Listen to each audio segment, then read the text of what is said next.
कि अगर वन भूमि, जोड़ भूमि या गोचर भूमि में जो भी है या सरकारी भूमि में जो भी है तो उनको हम खाली करवाएंगे। तो मैं सरकार से पूछना चाहता हूँ, अगर वो जमीन आबादी लेवल की नहीं थी तो उन्होंने पहले वहां पैसे ही क्यों दिए अपने सरकार से, और अगर दिए तो वो पेमेंट कौन भरेगा? चलो, ये अंदाजा तक नहीं था कि इस देश का नौजवान इस कदर जुटेगा। जो काम विपक्ष को करना चाहिए था वो काम इस देश का नौजवान करके जाएगा। दिल्ली का जंतर मंतर पर हजारों की संख्या में नहीं, लाखों की संख्या में नौजवान जुटा और उनका कोई नेतृत्व नहीं था। सब नौजवान नेता थे और एक लहर ऐसी चली कि देश के अंदर आक्रोश था, देश के नौजवानों में गुस्सा था कि नीट के पेपर में कई बच्चों ने आत्महत्याएं कर ली। वो बच्चे आप और हमारे जैसे परिवारों से थे। वो गुस्सा इस कदर बढ़ा कि देश के शिक्षा मंत्री को इस्तीफा देने पर मजबूर कर दिया साथियों, और देश के प्रधानमंत्री को मोबाइल पर लाइव आना पड़ा।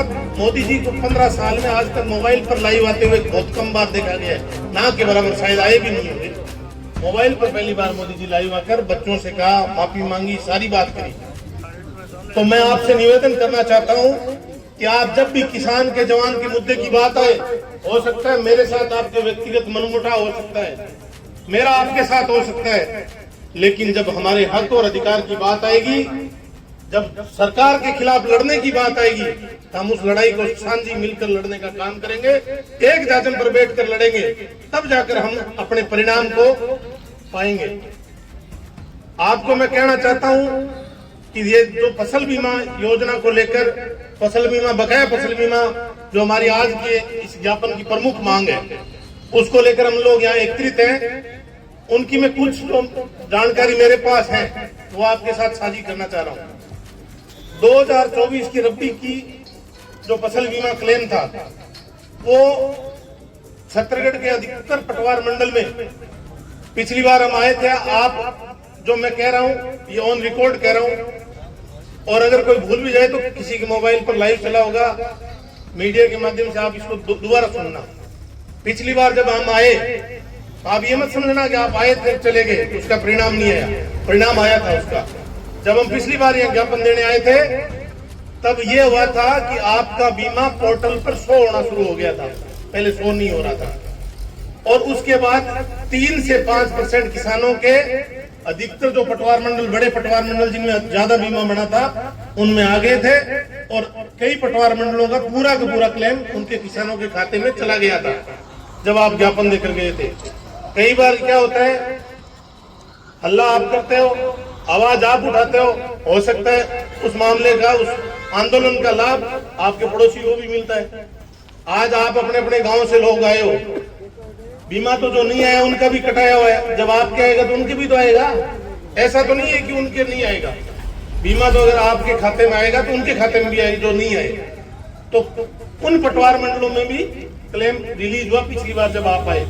हम आज तहसील मुख्यालय पर है तो एक गांव की, एक पटवार मंडल की बात नहीं करेंगे, पूरे तहसील के पटवार मंडलों की बात करेंगे। साथियों, तकरीबन 18 करोड़ के करीब 2024 के रबी का क्लेम आपका बकाया है। कितने करोड़ का? 18 करोड़ पूरी तहसील का। और उसमें कुछ क्लेम इन्होंने देने के बाद ये 18 करोड़ बकाया है, दे दिया कुछ एक को, और जिसमें मुख्य रूप से पटवार मंडल रामनगर जो बकाया है, जिसमें आज अधिकतर किसानों की, जवानों की जो संख्या है वो रामनगर के किसानों की है। राणेर भी, खारबारा भी, तख्तपुरा,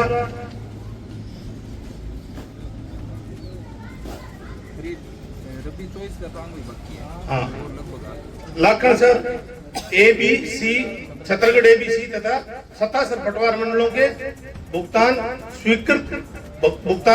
स्वीकृत किया जा चुका है, मतलब उनके पोर्टल पे शो हो चुका है।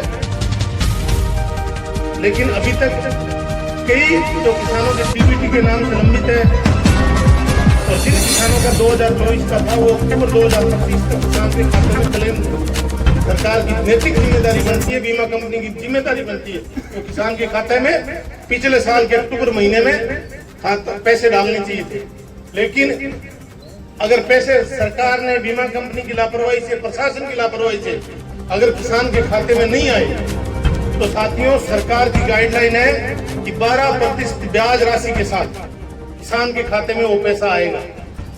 और अगर आप लोग आज इतनी संख्या में आए हो, 2024 के बाद अब 25 का भी क्लेम बन गया, वो भी अब तक भुगतान हो जाना चाहिए था, लेकिन नहीं हुआ। इसलिए मैं आपको कहना चाहता हूं कि यहाँ के प्रशासन, यहाँ की बीमा कंपनी, यहाँ की तहसील, यहाँ का पुलिस प्रशासन, यहाँ का विद्युत विभाग, यहाँ का जल विभाग जो पीएचडी पीने का पानी सप्लाई करती है, इरिगेशन डिपार्टमेंट जो नहरी क्षेत्रों के अंदर सिंचाई का पानी सप्लाई करती है, सारे डिपार्टमेंटों को अगर आप गौर से देखोगे, सब में आपको अंधेरा नजर आएगा। और एक दो डिपार्टमेंट में कोई उजाला नजर आएगा तो 0 वाट का बल्ब लगा है उसमें, 0 वाट के बल्ब से कितना उजाला होता है, ना के बराबर। ये सब कारण और वजह अगर देखी जाएगी तो उसकी सबसे बड़ी वजह आप और हम सब लोग हैं। समय समय पर आज आप लोग आए हो, आपके दिन के 4 घंटे जरूर आपने तहसील मुख्यालय पर दिए।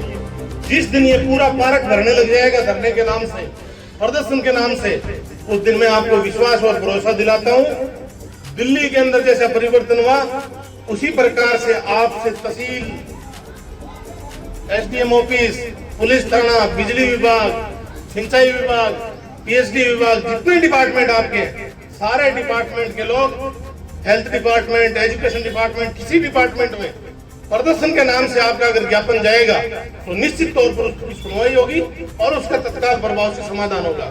मैं आज आप तमाम नौजवानों को, किसानों को भरोसा इस मंच से दिलाता हूँ कि साथियों, आज आप लोग आए हो, आपका ज्ञापन तैयार है, कलेक्टर महोदय को एसडीएम साहब के मार्फत भेजा जाएगा, कलेक्टर साहब से टेलीफोन पर वार्ता की जाएगी, एग्रीकल्चर के कमिश्नर को लेटर कलेक्टर साहब से लिखवाया जाएगा और इनको समय लास्ट कितने दिन का देना चाहिए, अगले संडे तक, 1 सप्ताह तक। अगर 1 सप्ताह तक हमारा क्लेम आता है तो ठीक है, अन्यथा आप और हम सब लोगों को जिस प्रकार से आज आप रामनगर पटवार मंडल से लोग आए हो, उसी प्रकार से पूरी तहसील के अंदर आप सब लोग अपनी नैतिक जिम्मेदारी समझ के 10-10, 20-20 टेलीफोन करोगे, अपने मित्र किसान को, नौजवान को और आस पड़ोस को सूचना करोगे। सभी जाति धर्म बिरादरी के लोग आज आए, इससे 10 गुना संख्या में जैसे आओगे, ये पूरा पार्क भरा जाएगा। छत्तरगढ़ बंद करने का काम करेंगे, छत्तरगढ़ के व्यापारियों को साथ लेंगे। अगर हमारे पास पैसा समृद्धि किसान के पास नहीं आएगी तो ये मंडी कैसे चलेगी बताओ? मंडी भी तो अपने नाम से चल रही है, इनको भी अपने साथ लेंगे। छत्तरगढ़ एक दिन बंद रखने का काम करेंगे और दूसरे दिन अगर जरूरत पड़ी तो तहसील बंद करने का काम करेंगे। ऐसा आंदोलन खड़ा करने का काम यहाँ का नौजवान किसान करेगा कि पूरा प्रदेश इस आंदोलन पर नजर रखेगा। तो ये भरोसा मैं आपको दिलाता हूँ, पूरी ताकत और हिम्मत के साथ 6 दिन आपको तैयारी करनी है और ऐसे तैयारी करनी है कि आपका क्लेम नहीं आ रहा आ जाए, बहुत बढ़िया।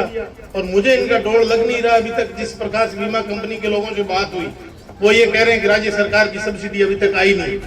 हमें राज्य सरकार की सब्सिडी से कोई मतलब नहीं है। पिछला 1 साल बीत गया, हमारे पड़ोस के किसान के खाते में वही बीमा राशि आ गई और मेरे खाते में नहीं आई। आधे से अधिक किसानों के खाते में नहीं आई।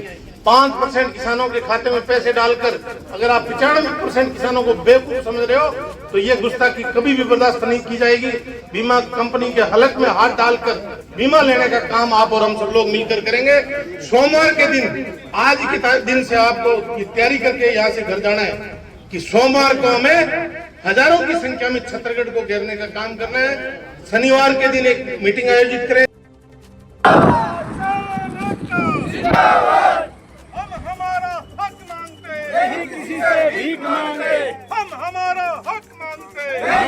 इलाके के अंदर सबसे मेजर इशू जिसपे हम सब लोग किसान आज एक मंच पर यहाँ ज्ञापन के लिए आए हैं, तकरीबन सैकड़ों किसान यहाँ आ जाए। फसल बीमा क्लेम जो 2024 रबी का क्लेम था, पोर्टल पे शो होने के बावजूद भी 2 से 3% किसानों के खाते में डालकर बीमा कंपनी इत्तीसरी करना चाह रही है, लेकिन उसको इत्तीसरी नहीं करने देंगे। किसान के खाते में पैसा डलवाएंगे और आज एसडीएम साहब के मार्फत कलेक्टर साहब को ज्ञापन भेजा है। अगर हमारा इसका निस्तारण किसानों के खाते में पैसा बीमा का नहीं आया रविवार तक, तो सोमवार को हम बड़ा पड़ाव डालेंगे और ये पड़ाव बीकानेर के जिले का किसानों का एक ऐतिहासिक पड़ाव।